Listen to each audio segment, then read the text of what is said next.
Hello and welcome to another episode of the Self Study Show. I'm really excited about this one. We've got a great guest today. His name is Andrew. Welcome to the show, Andrew. Please tell us what you do. Thanks, man. Appreciate it a lot, brother. I'm a body recomposition coach. I've been coaching men and women over 40 for the last 10 years and how to burn fat and gain muscle, basically completely transform their bodies. And then I also coach professional fighters on how to cut weight and strength and conditioning. So that's been my business for about 10 years now. And you were a professional fighter, weren't you? I was a professional fighter in Japan. I was getting punched in the face for about 3 years. And then I went to Thailand to coach. And then just right after that, brother, like just fell in love with it, retired, and just been doing this, traveling and coaching. So you kind of just stayed with your dream, I suppose, which was to be a professional fighter. And then, like you say, when you retired, you stayed in the fitness industry. Is Yeah, yeah. you know what's funny about that? Sorry to interrupt you. And I was going to say, you know what's funny about that is the dream has been the same since I played Street Fighter 2 when I was a kid on Super Nintendo, which is I just wanted to be some wandering martial artist and go on adventures. And that led me to Japan, that led me to Thailand. But I have never stopped training. I've never stopped training jujitsu. I've never stopped training MMA. And whether it be the gym down here in Palm Beach Gardens, American Top Team, or whether it be gym in Japan at Tsudanuma Dojo, like it's the same thing. I coach and I train. The dream has never stopped. It's always been the same, bro. So that's like a true definition of living the dream because you are living it on a daily basis and you always have done. I think sometimes we get attached to the outcomes of our dream, right? And I heard something in a podcast the other day saying, no, the dream is actually the journey. It's just doing it. It's not necessarily, the awards or anything like that. Would you agree with that? No, 100%, and I'd even say that you're absolutely right. The dream is the journey because when I would see myself, it wasn't, getting a black belt, it wasn't holding up a championship belt, it certainly wasn't fame. My whole thing was I wanted to live authentically free.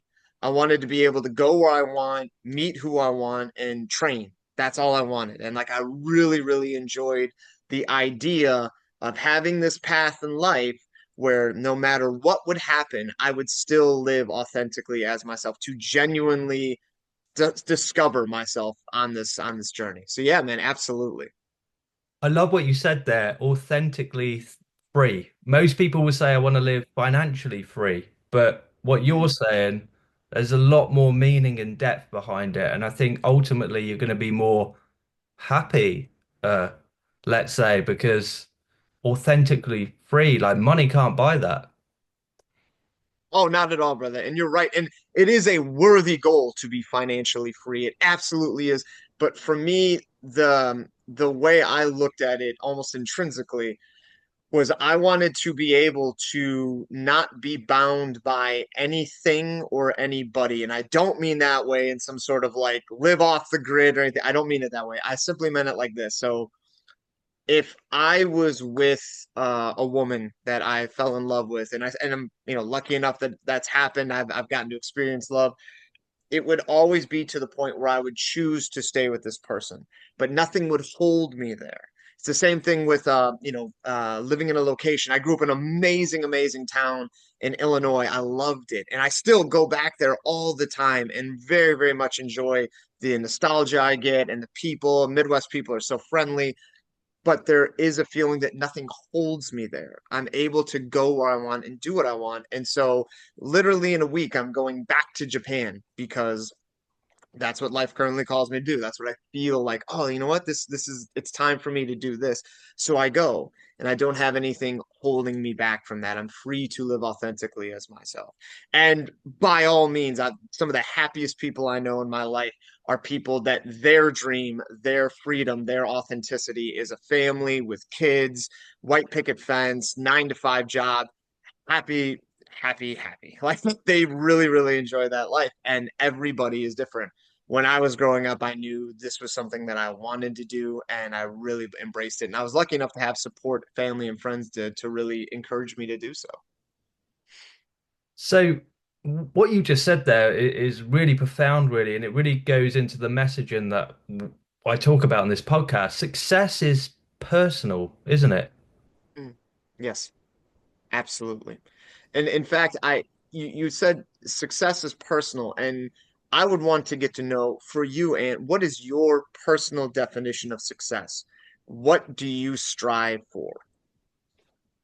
Yeah, so what I strive for is I like to communicate personal growth ideas in a clear and concise way for people to get an understanding of who they are, like the inner side of them.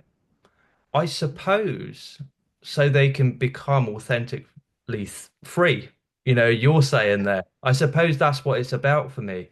It's going inwards and trying to eradicate all of that self-doubt and you can't do this, you can't do that, and not fit into a system that school tells us to, slip into Yeah.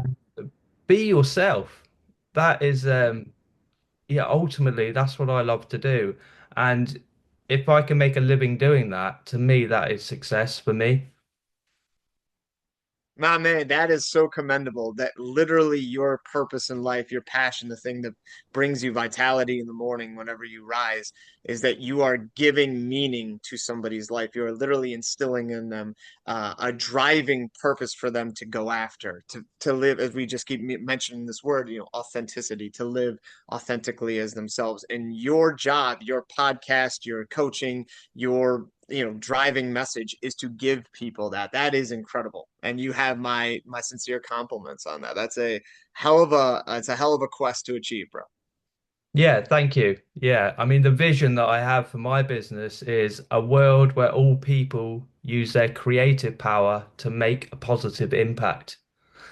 Again, that positive impact doesn't have to be massive. That could be very minute, it might be around the house or whatever. But we're all creative, in my opinion, and we just need to learn how to express that, I feel, because we've all got this gift inside of us that we're we're made to do, being the person you were born to be, ultimately. Mhm, mhm. So getting back to you then, because this is all about you rather than me. So Sure. you've managed to live your dream, and Mhm. we've established that that doesn't need to be attached to accolades and belts or anything like that. Right, right, right, right. There must be a bravery and a courage and a mindset behind that for you to make that commitment and not just fall into an everyday job. Yeah, yeah. I would tell you, man, what that is. The I wouldn't. It's very kind of you to say courage.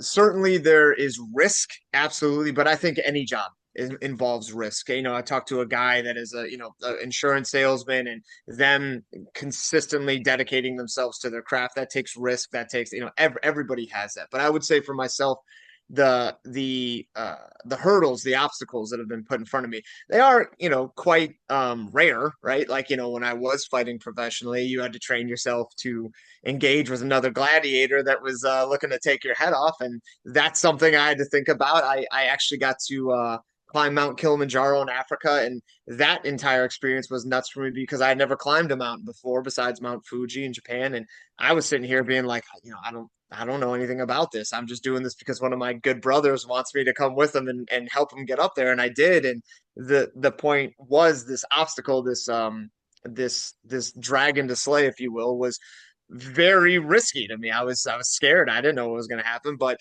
uh, I think that's the best part of growth is without fear, without something that consistently challenges you. It's very hard not to become stagnant.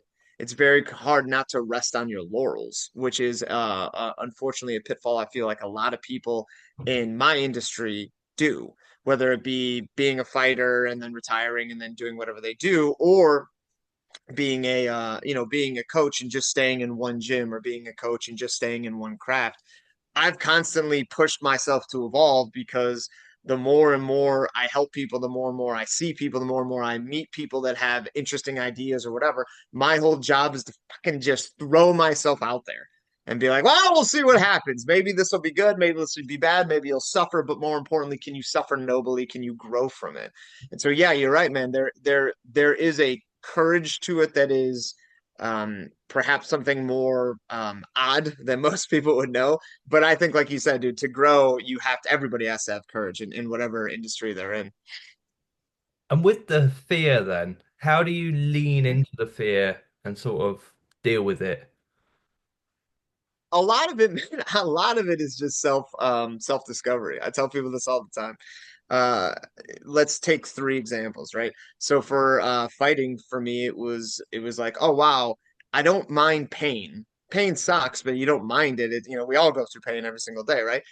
It wouldn't be suffering because there's nothing really emotionally attached to it. It's a sport. It's not my life, but to lose after 3 months of commitment to this one fight camp, and to do it in front of your teammates and your friend, there is a sort of, for me, there was an emasculating thing towards it. And I never wanted that to happen. Nobody wants defeat, of course, but that fear to lean into it and accept, hey, if this wasn't there, this wouldn't even be a worthy challenge. There has to be something here to make you feel nervous, to make you lose sleep, to make you second guess yourself, which I did God knows how many times when I'm laying there bleeding on my own mats, being like, why am I doing this to myself? I don't need this.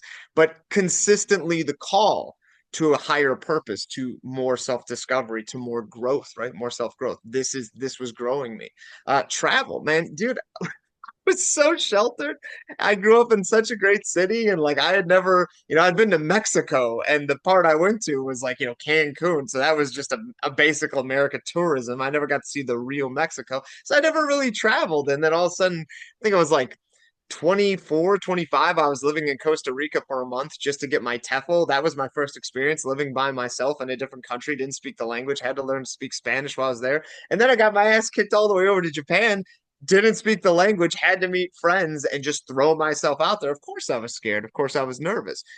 That's what made it so beautiful. That's what made it so great. And there are moments that I really encourage people to look back on your life, see how far you've come. And because of the things that push you to that place, because of those things that push you to that place, that massive quantum leaps in growth happened because of that fear. So you have to lean into the fear because you have to accept it. Accept that fear will come.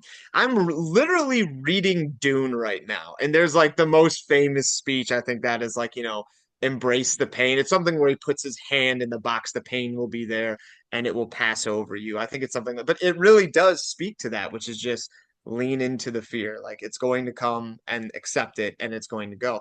I think just like adversity and stress, people have reaction to it differently. And I was lucky enough to have very good coaches and I was a philosophy major in college, so I got a lot into different ideals of how to deal practically with whatever sort of dilemma was threatening me. And I used to train my mind with cognitive behavioral therapy and whatnot, of just trying to, if something is stressing me, to get hyped and to ram my head against it and resolve it as quick as possible, because my weakness is I ruminate. So I knew that early on. I think too much. So for me to lean into the fear was to face it, to throw myself into it, and just be like, all right, I'm scared, let's go. And that helped me, get over a lot of the hurdles that would stand in my way between the dragon and the treasure, so to speak. So that was the second, right? It was fighting and it was traveling. But there's other things too when you lean into fear about being like, okay, I'm starting my own business. Something that you and I, Ant, can definitely talk about. Like I'm starting my own business. There's so many safe jobs I can go to. I have wonderful family connections. I have friends that do, well, we network, right? I can speak, right? So for me, I had tons of different avenues I could have gone that would have made sufficient money, but none of them sung to me. None of them spoke to me, not like coaching does, not like fighting did, not like training does or traveling. And so for me to just be like, all right, vagabond coaching. This, well, actually, I started my business used to be called routinely happy coaching, but now the vagabond coach, that's my business. And my program is fit to fight at 40. And what I do, I literally had to dedicate myself to this business and this business alone. My money, my time, my efforts, my frustrations, everything into this business. And that's fucking scary, man. When you don't have something to stop you from failing, you don't have that net, it's just you. It's a scary thought. Now let's be realistic. We have friends, we have family. I'm sure if I would have fallen and my business sank, I would have been able to go do something else. But I didn't want anything else. I wanted this. And the ability to recognize where you want to go, to not just be a ship floating in the ocean, but to actually have a port to sail towards. Mine has always been the same thing. Live authentically, train, help people be better versions of themselves because everybody deserves happiness and health. That has always been the thing I sail after. So as long as I have that guiding star, that thing that pulls me towards it, I'm pretty sure I can face any fear with the best of intentions. Yeah, that's like a moral compass, isn't it? Like, and it's not just one thing. Like, when you say you want to live authentically, it's Mm, not just fitness, fighting. That's just your way. That's your mm, version of authentic, right? mm, mm. You said some great things in there. There was one thing that stood out for me when you said about the fear, the fighting fear, let's say, because you said the physical fear was Mm, less than the inner fear. Like you said, the yes. physical, taking the hits and everything like that, that's physical. You Mm, could deal with mm, that, but you said there was a whole other fear around losing and potentially losing face in front of, right. all your coaches and that. Well, which one would Mm, you say is mm. worse? Hands down. And they always talk about this. There's a difference between pain and suffering, right? There's a difference between pain and suffering. Okay. So if I was to sit here, not to be dramatic, but all right, I just punched myself in the face. There's a little bit of impact. I felt a little bit of pain. I knew it was coming. I braced. So there is pain, but I'm not suffering at all because I chose that pain. I know what I'm doing. It's not a big deal. It's okay. There's zero suffering, but there is pain. However, if I'm in front of an audience and I lose and I put so much in here and I feel it's incorrect, but I feel like I'm disappointing my friends or my family or my team, that that fear, that duress that I put myself under, that's the stuff that keeps you up at night, Mm. which is there's somebody that is waiting for me in the next 20 days, in the next 3 months, in the next day, like whatever, it could be the night before. And they're there to make sure that I face defeat in front of a crowded room of strangers, but my family and my friends, and they will witness my downfall and they will feel bad for me should that happen. And because this suffering, mental anguish that you put yourself through, there are so many you could sit there and just suffer, or you can resolve for it to make you better as a fighter, as a person, as a human. Okay, I got a great example for you. Mike Tyson famously ran at 3 in the morning. The reason why he did this was Mike Tyson was terrified of fighting. There are plenty of videos, there's plenty of stories of Mike in the back crying, pacing around because he didn't want to get into the ring. Not because he was a coward, but because of the pressure, the social anxiety, all that. He hated it, but he still did it. But one of the things he tricked his mind into, it was probably Cuss helping him out a lot. Cuss was his trainer, Mm. was making him run at 3 in the morning. And the reason why was Mike, as he was running, would basically soothe himself by saying, I know this guy isn't doing this. I know my opponent is not up at 3 in the morning running. I know he's not training as hard as me. I know he's not as good as me. That sort of mindset will directly smash into the fear and the anxiety. And do you know what destroys anxiety, Ant? Action. Anxiety is destroyed by action because all this up here is, well, what if this happens? What if this happens? We got to prepare ourselves because the brain is trying to defend you, doesn't want to suffer. So it gives you these worries. Well, how do you fight worry? You resolve, you seek resolutions, you act. So for Mike, that was running at 3 in the morning because now he knew that he was training more than his opponent, right? So this is the same thing I talk about. Yes, there would be suffering, but you can accept the possibility that defeat is inevitable, that it could happen. That's fine. You accept it. You say, this might be a thing, but my family will love me. My friends will love me. My life will be okay. I will recover and I will learn lessons and I will be better. If you accept it, good. Put it away and then only focus on the things that get you towards victory. Good sleep, good hydration, good training, good nutrition. You focus on those things and you have yourself an actual plan, a system put in place. But it all comes from accepting the possibility of defeat, of pain. You accept it, you lean into it, and then you do everything possible to push yourself beyond it to victory. So again, what sticks out there is what you said about anxiety and fear. It's destroyed by action. I really like that. And you mentioned Cuss there, Mike Tyson's trainer. I need to read some books on him because he sounds like a great guy. Yeah, I bet he's got some tricks and tips. I'd love to read. Is there any books out there on him? There must be. You know what, man? I don't know if there's books on it. There has to be, but I was gonna say there are countless examples because I was obsessed with sports psychology when I was fighting because I had to work up. Trust me, man, I had so much work up here I had to do, and so I just threw myself into it. I got a hypnotherapist, which, by the way, Customato, who was Mike Tyson's basically, like I said, trainer. He used to use like a hypnosis on Mike to put him in that mindset, right? And there's nothing mystical. I do hypnotherapy every, 2 weeks. It's just proper visualization and easy to get into. It's almost like a very deep meditative state. I don't know if you meditate, but if you do, you might access this point of your conditioning, your feeling where you can see things easier in your mind and kind of visualize things more clear. So hypnosis was a way of doing that for sure. So I know there has to be books written on it, but I know that cusses in so many articles about how to train for boxing, the mindset of a fighter, what mental tricks you can learn for visualization, and most importantly, probably would be proper focus. He was really big into focus. Cuss was.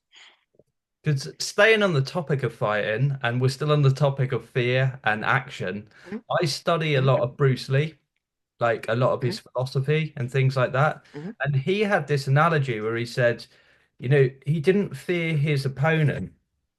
There should be no fear against the opponent, but he said the space between himself and the opponent, he said that's where the fear is. And mhm, he called it the gap, I think. And he said just mhm, need to mind the gap, I think, because the fear is in there. So it goes it it goes along with exactly what you said. That the fear, when you take action, the fear disappears. You'll mhm, close mhm, the gap, I think it was. He said close the gap, mhm, and you close the mhm, fear.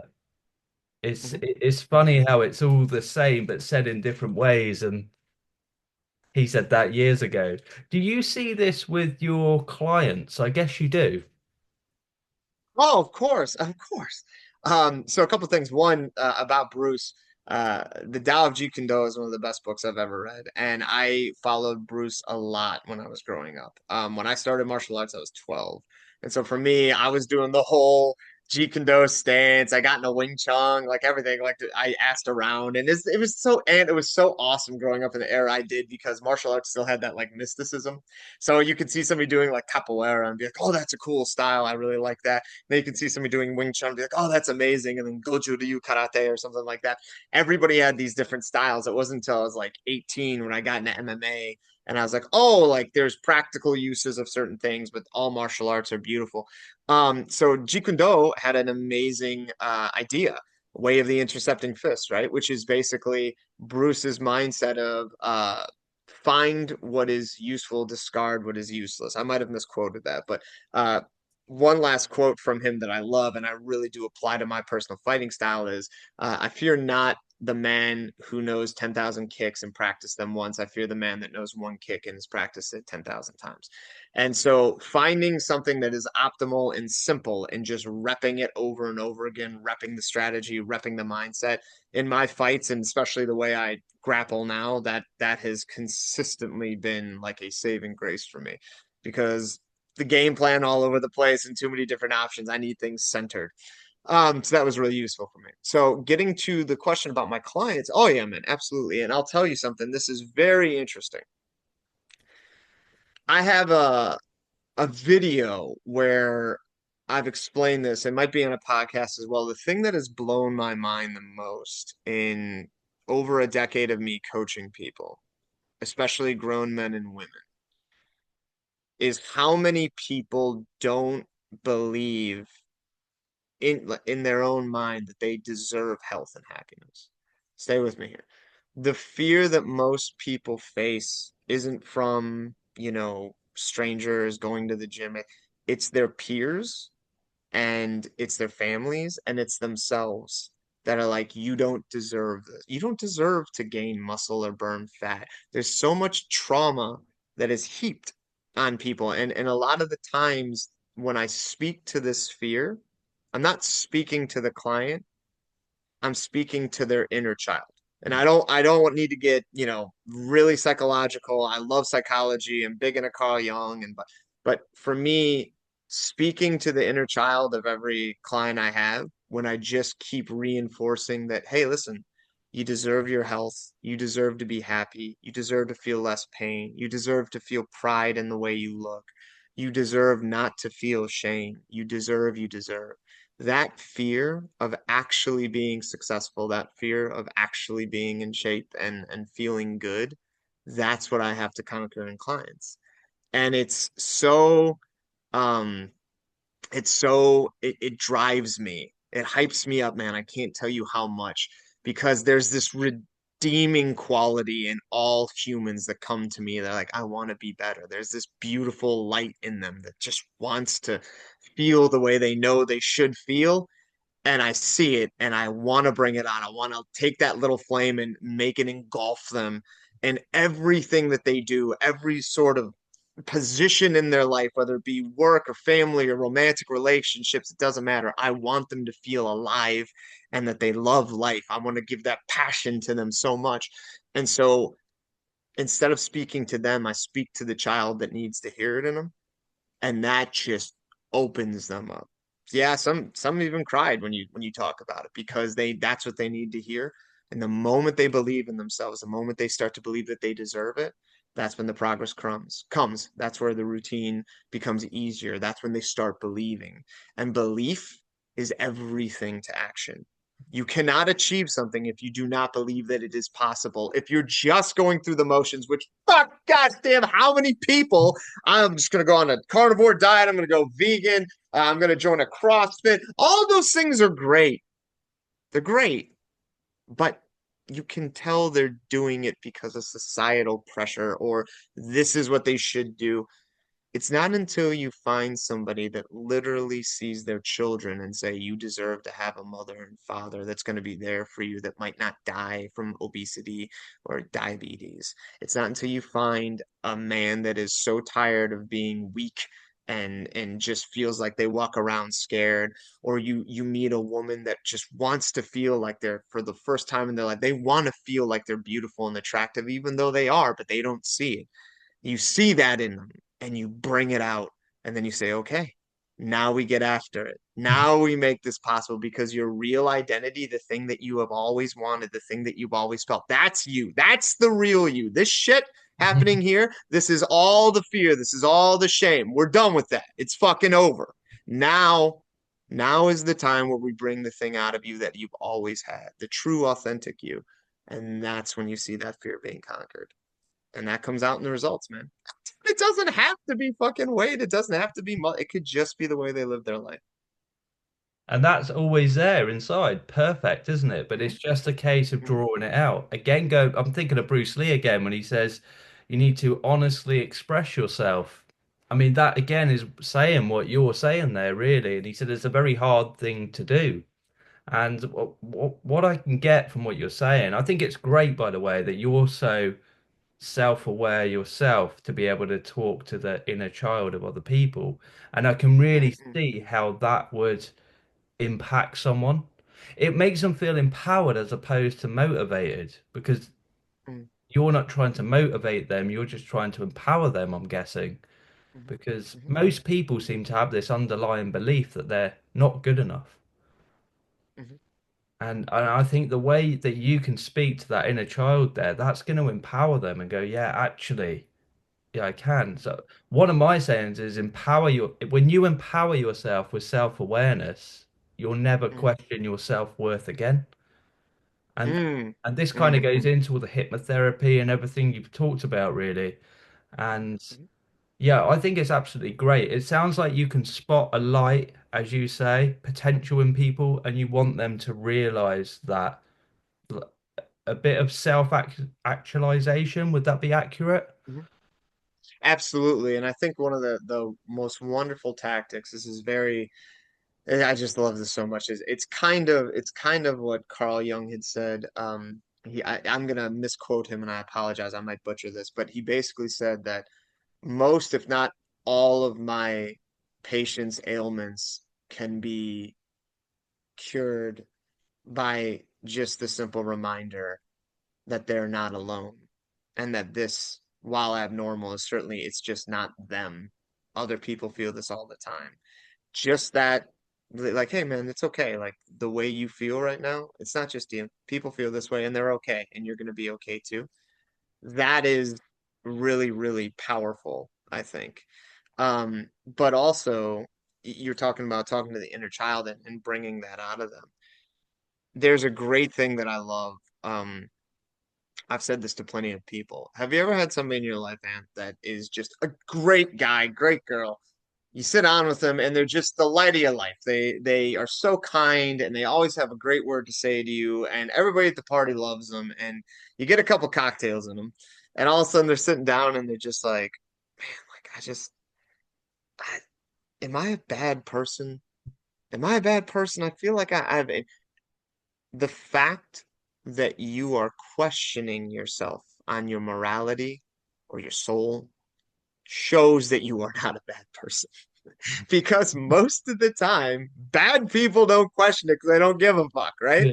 Why am I bringing that up? I'm bringing that up to say, I'm sorry to interrupt you. I was going to say, I'm just delaying the plane. I'm bringing that up to say, most people that come to me, like, I just feel like I deserve more, like I should be healthier, I should be happier, I should live more authentic. The reason they feel that way and they can speak it into existence is because they do actually deserve that, right? If it isn't there, they wouldn't feel it. But it is there. They do feel it. They want to liberate that feeling, so they speak on it. The worst thing they can possibly, the worst thing anybody can do is repress mostly anything besides, like, anger, uncontrollable anger. Obviously there's certain levels that we can sublimate that negative attitude towards something that makes it a positive, but for right now what I'm saying is, yes, you should never repress that feeling. You should never repress who you are authentically. You should bring it out and then work on whatever you need to do to live this life that way. Yeah, it's so profound what you're saying there. It's all about we do have all the answers inside of us. It's all about drawing it out rather than adding knowledge in, I think. Yes, we need guides, like your clients have you as a guide, but you're helping them see what's already in themselves. Mhm. That correct? Mhm. Oh yeah, absolutely. I mean, everybody has felt this at some time. Everybody has felt this at some time. You get your heart broken, girl steps on it, whatever it may be, whatever you feel, these moments of vulnerability and weakness, right? And it to quote, I don't know if you ever saw this flick, but if you've ever seen Swingers, Vince Vaughn has a great line. He goes, your fucking money, baby, you don't even know it." And I love that. It's just your money, your money. What it means to me is, God knows how many times you've been in this position of weakness, you've been in this position of vulnerability, where you're just like, fuck, man, like, and you just have a great group of people that are just like, what are you talking about, man? Like, you're the best. You're so good. You are so. They bring that out of you. They show you who you are through empirical examples of them being like, are you kidding me, dude? Like, you've come to me with this, you've been this way to so many people, everybody loves you. What are you talking about? That sort of support really validates the thing that we have inside us that we sometimes don't look at.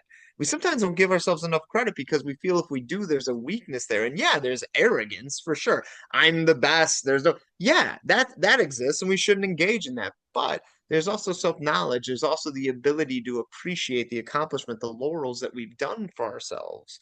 And that reinforces who we are. Ryan Holiday, I think it is, the guy that's really big in Stoicism. I think he had a quote that I enjoy. I don't disagree with it. I might edit it a little bit, but I really enjoy it. It says, I don't have self-belief, I have self-evidence.